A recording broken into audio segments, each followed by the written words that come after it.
Iya, ini namanya Salam saudara-saudara, inilah tukang tambal ban Nababan namanya. Saya belum lama ini sedang membaca buku-buku yang ditulis para murtadin yang sifatnya memang testimoni bagaimana mereka murtad dari agama Islam. Nah, saya sebagai ustadz yang berlatar belakang mu'alaf, saya pikir perlu meluruskan bahwa alasan-alasan mereka murtad itu terlalu diada-adakan.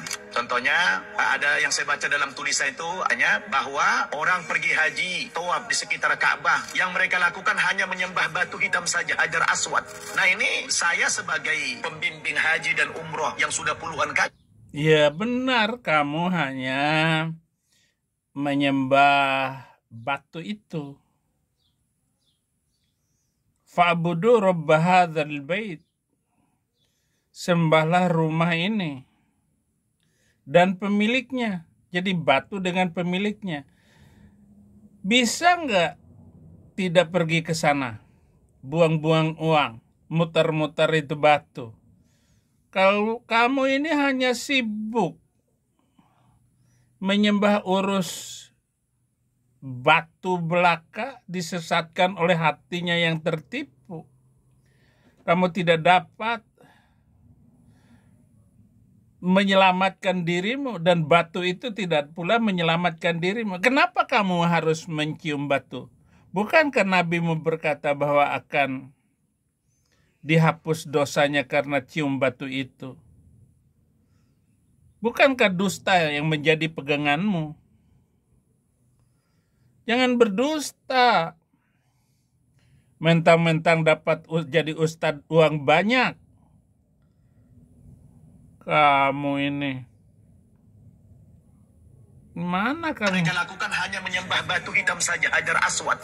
Nah, ini saya sebagai pembimbing haji dan umroh yang sudah puluhan kali ke sana. Bahwa Hajar Aswad itu kita cium, ya, karena itu sunnah Nabi. Tetapi tidak ada. Sudah puluhan kali naik haji, nabimu hanya sekali. Berarti lebih pintar kamu dong daripada nabimu. Dan kamu cium batu karena nabimu yang mencium. Satu-satunya nabi yang mencium batu hanya nabi kamu. Nggak ada nabi dalam Alkitab itu yang menyuruh mencium batu hitam. Dan yang menyebutkan Tuhan itu adalah Allah. Hanya Nabi Arab. Yesaya 44 ayat 13, tukang kayu merentangkan tali pengukur dan membuat bagan sebuah patung dengan kapur merah. Ia mengerjakannya dengan pahat dan menggarisinya dengan jangka. Lalu ia memberi bentuk seorang laki-laki padanya seperti seorang manusia tampan, dan selanjutnya ditempatkan dalam kuil. Mungkin ia menebang pohon aras atau memilih pohon saru atau pohon tarbantin, lalu membiarkannya tumbuh menjadi besar di antara pohon-pohon di hutan, atau ia menanam pohon salam, lalu hujan membuatnya besar dan kayunya menjadi api bagi manusia dan memakainya untuk memanaskan diri. Lagi pula ia menyangkanya untuk membakar roti, tetapi ia juga membuatnya menjadi Allah, lalu menyembahnya padanya dan mengerjakannya menjadi patung, lalu sujud kepadanya. Bukankah itu yang dilakukan oleh nabimu? Jangan membuat bagimu patung yang menyerupai di atas, atau yang ada di bumi di bawah, atau yang ada di air di bawah bumi. Sujud. Jangan sujud menyembah kepadanya atau beribadah kepadanya, sebab aku Tuhan Allahmu adalah Allah yang cemburu, yang membalaskan kesalahan bapa kepada anak-anaknya, kepada keturunan yang ketiga dan keempat dari orang-orang yang membenci aku. Kalau kamu mengaku mu'alaf, kenapa kamu tidak membaca Imamat 26 ayat 1? Janganlah kamu membuat berhala bagimu dan patung atau tugu berhala janganlah kamu dirikan bagimu, juga batu berukir janganlah kamu tempatkan di negerimu untuk sujud menyembah kepadanya, sebab akulah Tuhan Allahmu. Kamu ngaku sekolah di Nomensen, katanya kamu mengaku itu kata orang, pengakuan itu kamu mantan pendeta, HKBP pula. Sadarlah saudara, Islam itu parmalim. Seperti yang dilakukan oleh leluhurmu.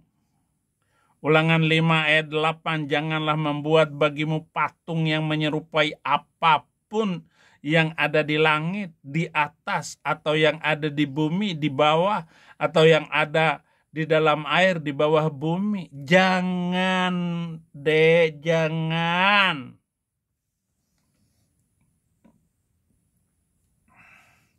Mari kita dengarkan lengkapnya sedikit ya. Contohnya, ada yang saya baca dalam tulisan itu hanya bahwa orang pergi haji, tawaf di sekitar Ka'bah, yang mereka lakukan hanya menyembah batu hitam saja, Hajar Aswad.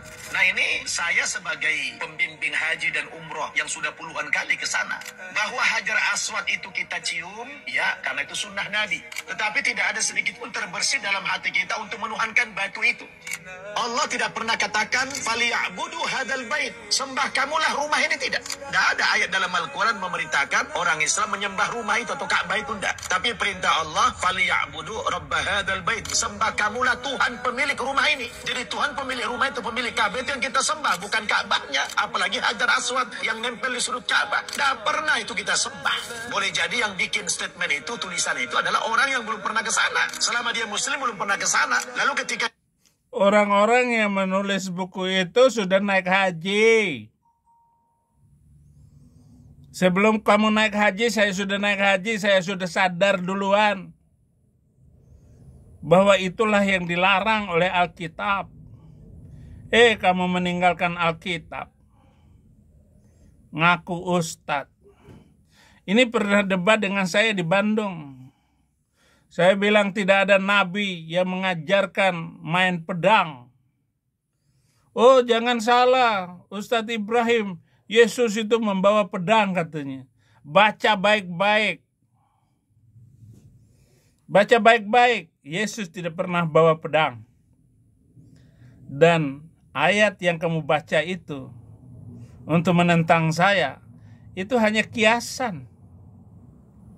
Bukan bawa pedang kayak nabimu itu 27 kali menjadi panglima perang.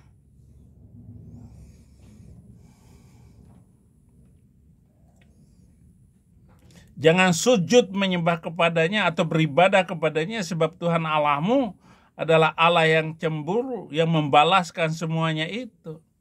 Ulangan 4 ayat 19, jangan engkau mengarahkan matamu ke langit, sehingga apabila engkau melihat matahari, bulan dan bintang, segenap tentara langit, engkau disesatkan untuk sujud menyembah dan beribadah kepadanya. Sekaliannya itu yang justru diberikan Tuhan Allahmu kepada segala bangsa seluruh kolong langit sebagai bagian mereka. Gak boleh orang Yahudi melakukan itu.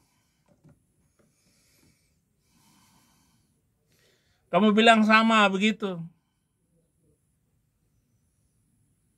Ulangan 27 ayat 15, terkutuklah orang yang membuat patung pahatan atau patung tuangan, suatu kekejian bagi Tuhan, buatan tangan seorang tukang yang mendirikannya dengan tersembunyi.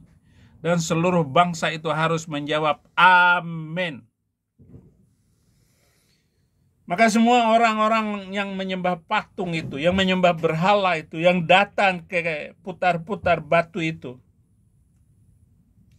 semua orang yang percaya harus mengatakan amin, bahwa dia itu dikutuk. Karena batu hitam itu adalah batu tuangan. Diperbaiki setiap waktu.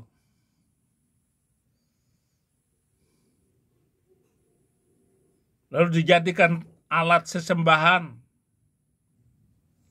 Dan Arab Saudi sekarang ini berusaha bagaimana menarik terus agar orang-orang yang tidak punya akal pikiran ini mutar-mutar tempat hajar itu, hajar hitam itu. Lo songong. Yang murtad bikin pernyataan yang sangat menyakitkan. Itu salah fatal, saudara. Antum murtad silakan. Boleh antum tulis buku, itu bagus. Tapi jangan provokatif. Jangan menjelek-jelekkan yang tidak berdasarkan fakta. Yang intelek lah ya. Kalau Anda mau menulis buku tapi intelek. Bukan berdasarkan hayalan. Apalagi kebencian. Begitu ya. Mudah-mudahan ini bermanfaat. Wassalamualaikum warahmatullahi wabarakatuh. Apa fakta dari ibadah pagan itu?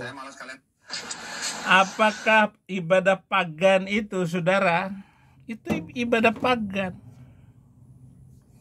Ibadah yang tidak pantas dilakukan oleh umat manusia. Itu hanya cocok untuk orang yang beragama di abad ke-7. Lagi pula hukum dan undang-undang agamamu itu adalah undang-undang yang tidak pantas dipakai untuk umat manusia. Di zaman sekarang ini. Memalukan. Mazmur 115 ayat 4-7, berhala-berhala mereka adalah perak dan emas buatan tangan manusia. Jadi batu hitam itu dibungkus, di framing dengan emas putih. Mempunyai mulut tapi tidak dapat berkata-kata, mempunyai mata tetapi tidak dapat melihat, mempunyai telinga tapi tidak dapat mendengar, mempunyai hidung tetapi tidak dapat mencium. Tetapi itu adalah bentuk kloset. Itu adalah bentuk kemaluan wanita.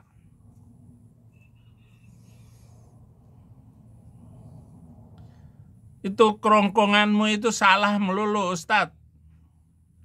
Tinggalkan keyakinan itu. Seperti itulah jadinya orang-orang yang membuatnya dan semua orang yang percaya kepadanya.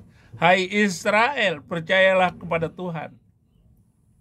Dialah pertolongan mereka dan perisai mereka. Hai kaum Harun, percayalah kepada Tuhan. Dialah pertolongan mereka dan perisai mereka. Hai orang-orang yang takut akan Tuhan, percayalah kepada Tuhan. Dialah pertolongan mereka dan perisai mereka. Jelas ayat Alkitab. Kamu tinggalkan kebenaran itu. Sesungguhnya semua pengikutnya akan mendapat malu dan tukang-tukangnya adalah manusia belaka. Biarlah mereka semua berkumpul dan bangkit berdiri. Mereka akan gentar dan mendapat malu bersama-sama. Sekarang kamu akan dipermalukan dan semua orang-orang yang percaya dengan agama itu dipermalukan oleh teknologi. Oleh kecanggihan ini, oleh TikTok, oleh YouTube. Bagaimana Ustadz? Belum punya malu?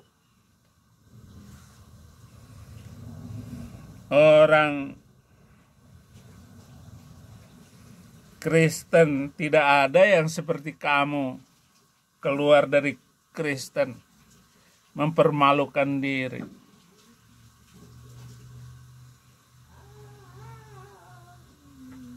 Gak boleh ikut lagi agama itu. Ikutlah banyak orang yang kamu mau baca itu buku kan? Buku yang saya tulis itu kan baca terus aja. Tapi dasar nggak punya malu. Kalau saya sudah jadi pejabat di sebuah pesantren, saya tinggalkan 3 rumah. Kamu sekarang ini diangkat-angkat untuk menjadi pembimbing haji, katanya sudah puluhan kali naik haji. Malu. Terima kasih, saudara-saudara. Jangan lupa untuk membangun pelayanan di Indonesia. Tuhan Yesus memberkati.